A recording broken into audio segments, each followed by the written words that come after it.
This is obviously a huge win for your program. How does this feel right now? Oh, it feels great to see these guys, have a goal to get past the third round. 8 years in a row now, we've been practicing on Thanksgiving, and to beat your rival, that just makes it that much sweeter. What allows you guys to be this successful year in and year out? I think, first off, we have good players, and we have consistency with our coaching staff.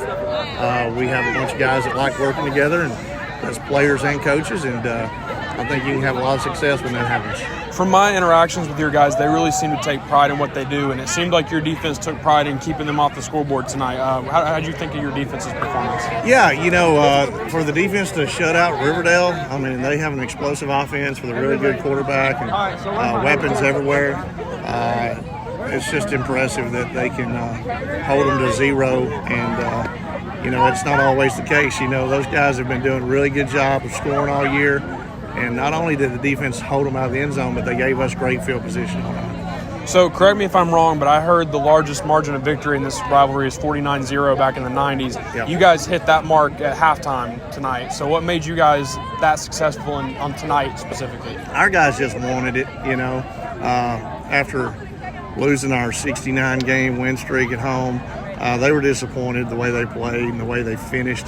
So our guys wanted to start fast like we did against them last time, but this time they wanted to finish. You said this was more of a reckoning than revenge. Is that what fueled that reckoning? Yes, exactly. They didn't know what a reckoning was at the beginning of the week, but we reminded them and showed them a few movie clips, I guess you could say.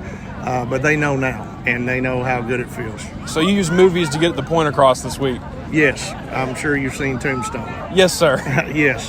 So DeJuan Morris, he had 5 touchdowns tonight. How nice is it to have him on your team where you can just lean on him and just tell him to go to work and he comes out and scores 5 touchdowns? Oh, yeah, he's an unselfish guy.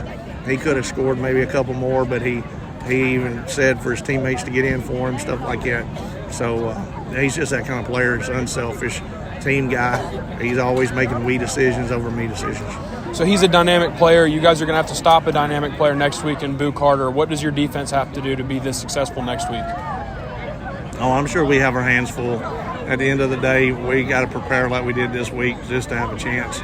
He's a dynamic player, and he's not the only one they have. So it's not a matchup of 2 individual players. It's a matchup of 2 really good teams, and that's what's supposed to happen in the 4th round of playoffs. Thank you, Coach. Yes, sir.